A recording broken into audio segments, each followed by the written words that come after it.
How did the American political discourse become so perverted that candidates like Mitt Romney and Rick Santorum and Newt Gingrich can say with a straight face that Ron Paul's foreign policy is dangerous? How did we get to the point where these men are even taken seriously? These men who never once put on a uniform running against the veteran that they are opposing. How is this possible?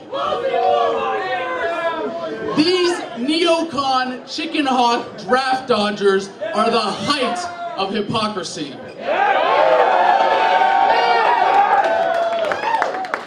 I served as a sergeant on a Marine Corps Civil Affairs team in the Fallujah area in 2004 and found out the hard way that the greatest enemies of the Constitution, to which I swore an oath, to which Ron Paul swore an oath, to which every military service member swears an oath, are not to be found in the sands of some far-off land, but rather right here at home.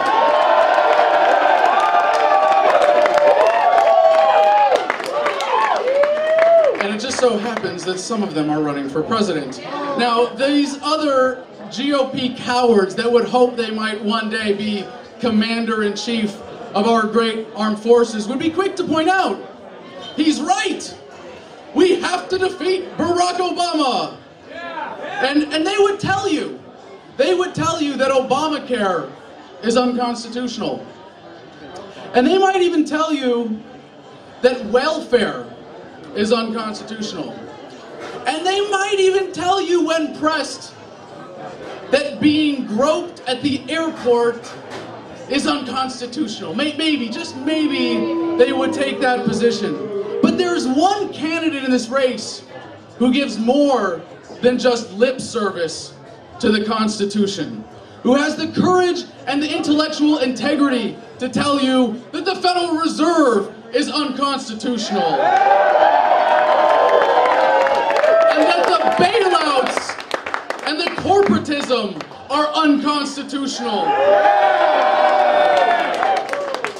And that the wars of exploitation in Iraq and Afghanistan just so happen to also be unconstitutional.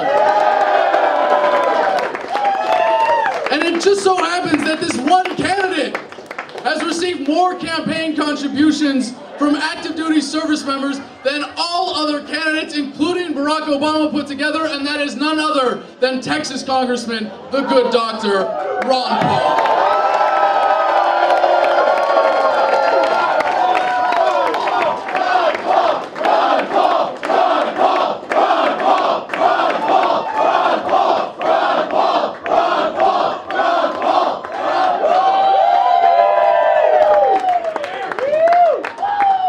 Just a few days ago, on the night of the caucuses in Iowa, a young Army Corporal, Jesse Thorson, had the courage to attend the Ron Paul after party in uniform.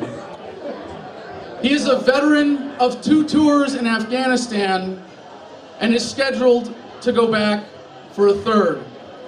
While he was speaking so eloquently on CNN, the live feed mysteriously gave out. And while he only got in a couple of sentences, I think his words struck the American psyche like bullets when he said, quote, "Well, I think it would be even more dangerous to start nitpicking wars with other countries." And then the feed started to get jittery and magically just started going out, and he said, "Someone like Iran, Israel is perfectly capable," and then it died. So again, I have to ask, when the troops overwhelmingly support the non-interventionist foreign policy of Dr. Ron Paul, when I can tell you from first-hand experience that in the Middle East we are making enemies faster than we can kill them, how can these neocon chicken hawk draft dodgers get away with saying that this is dangerous? Hold on, I got it. Step back for a second here. Because the problem is not that these would-be frontmen for the military-industrial complex are saying these things, but that it's believable. How propagandized must this country be to actually believe that not starting wars is dangerous? Maybe it's because none of our leaders, like Obama, ever served in uniform, and the burden of combat is being increasingly borne by a smaller and smaller portion of the population. But how tuned out do you have to be to not realize that war itself is dangerous? Maybe these chicken hawk draft dodgers have been reading too many of those war novels where magically no one dies, or their entire concept of combat comes from watching G.I. Joe cartoons.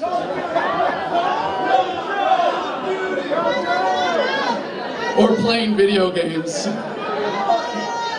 So today, I'm wearing my Marine Corps desert camouflage blouse and my Veterans for Ron Paul t-shirt. I'm wearing this in honor of and in solidarity with Corporal Jesse Thorson.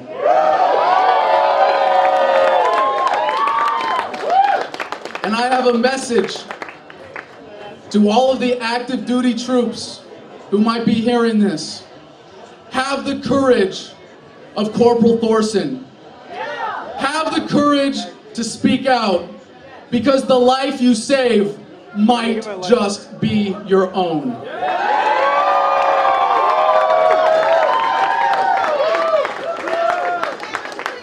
Now, I don't normally walk around dressed like this. I don't like to wear my service on my sleeve, except that with my tattoos I kind of literally do all the time. But when it's cold out, at least, you wouldn't know that I was ever in the service. And I have a lot of what you might call oorah gear laying around my apartment that I never wear anymore, like my jacket from the Marine Corps rugby team, or the t-shirts that I bought on base at the PX at Camp Fallujah in 2004.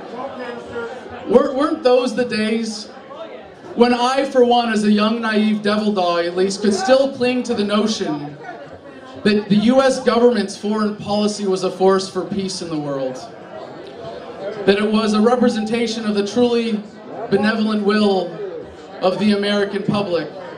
But not anymore. It is undeniable what our government has become. It is undeniable what our foreign policy has become, because poor men continue to die in rich men's wars.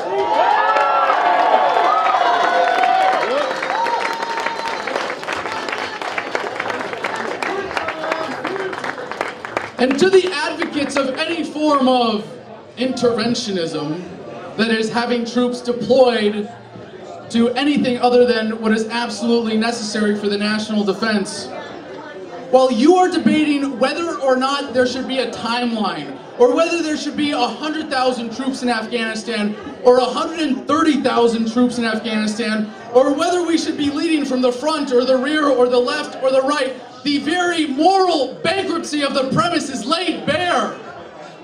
I would never claim to speak on behalf of the troops. And I may even be speaking, thank you, but I'm going to try to speak tonight to something that I see at least behind the words and actions of so many active duty troops who have donated to Ron Paul, and so many veterans who have spoken out against the wars. Because I think I know the primary reason that we are united in opposing our current foreign policy. It is the lack of a clear moral imperative. And to those of us who love freedom, who love it as more than just something to covet for ourselves, as something to achieve for every divine human being on this planet, the use of violence without a moral imperative is the gravest injustice, and it must stop.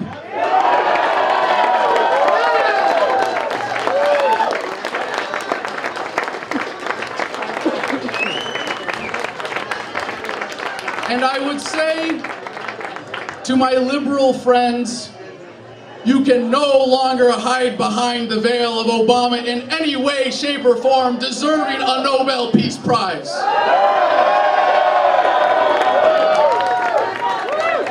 And if you do nothing to oppose him and he is re-elected president, the blood of the next 4 years of his reign will be on your hands.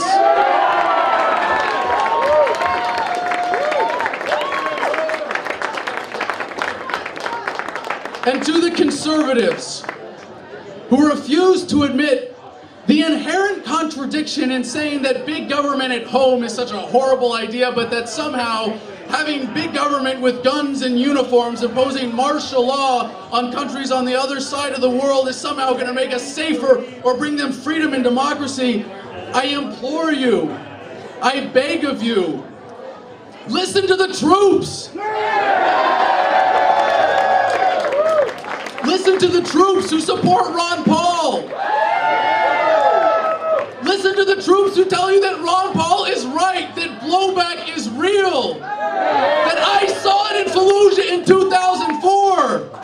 And it's the same thing that the troops are telling us is happening every single day. Help us make it stop.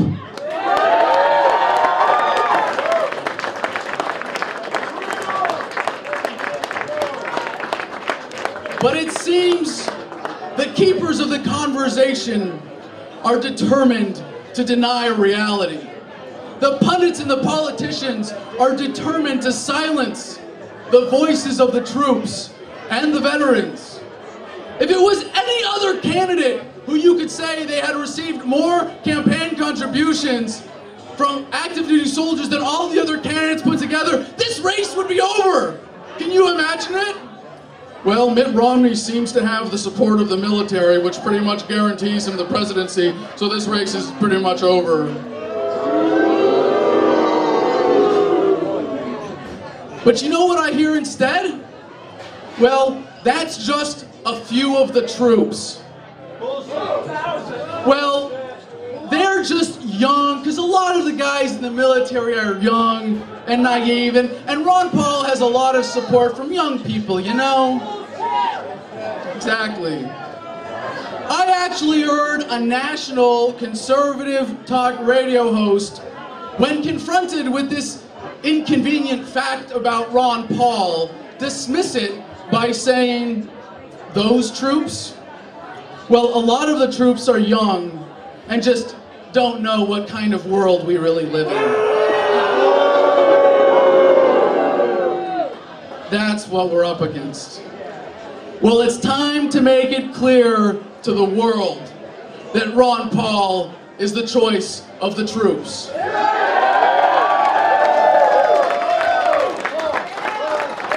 So we, Veterans for Ron Paul 2012,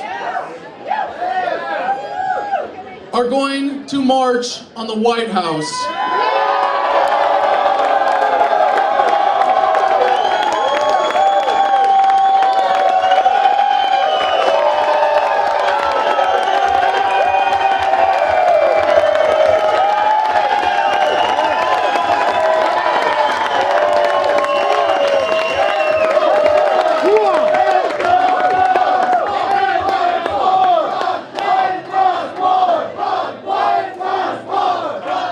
We are inviting all active duty troops and veterans to march in formation with us. We will gather at noon on President's Day, February 20th, at the base of the Washington Monument and march to the White House. Platoon, halt, lift, face. We will then, in a symbolic gesture, turn our backs on the president. About face!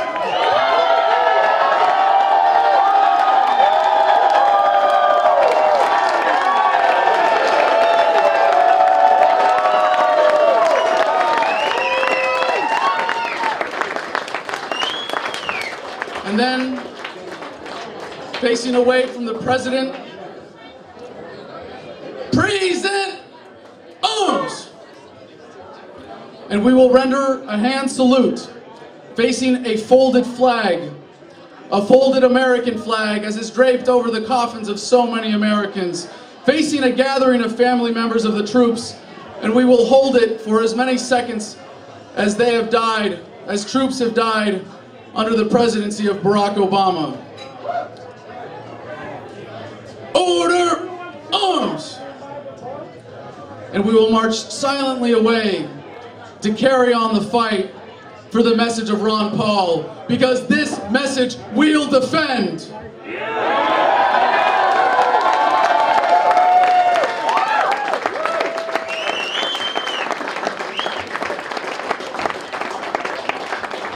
We've already got the Facebook page for this event, and I implore you all to help promote it, get the word out, make videos, tell your friends, get that veteran that you know who's just waiting for an opportunity, the chance to speak out and have their voice heard.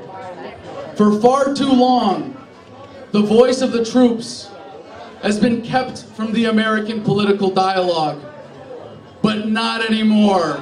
You want to support the troops? It's time to start listening to them.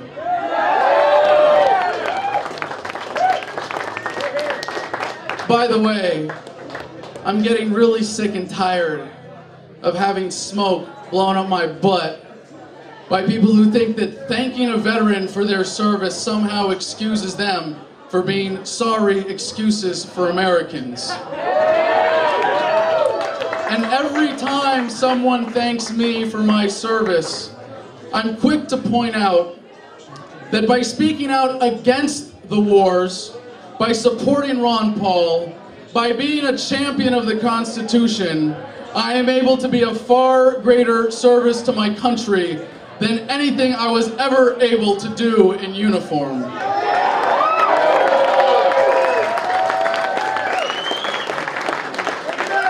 And I know that right here in this very room, we have a group of people who have done more for freedom and the Constitution and the American way than most of the troops in Iraq and Afghanistan.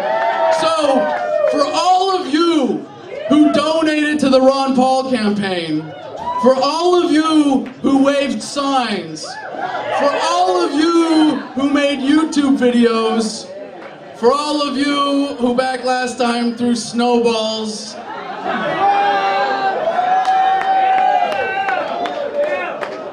for all you spammers in your parents' basements, for all of you who wrote letters to the editor, registered new Republicans, knocked on doors, made phone calls, rode your bike across the country, started that website, and wrote that song.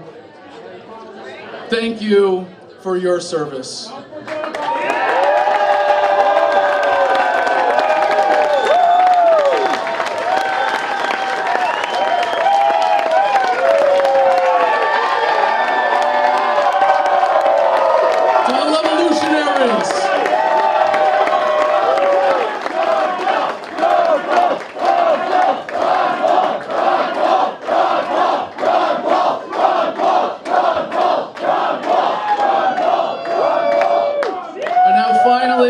Would all the veterans and active duty service members here tonight raise your hand, please?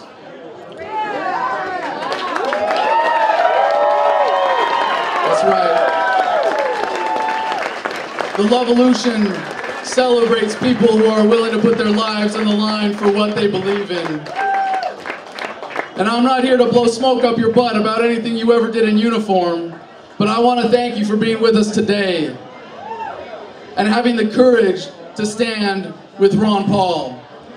So to all of you out there who want to thank us for our service, who want to honor us for having put our lives on the line to defend this country, and realize that our government would rather abuse that good faith than do anything to actually defend this country, it's time to help us do something about it. I'll see you in Washington, D.C. on President's Day.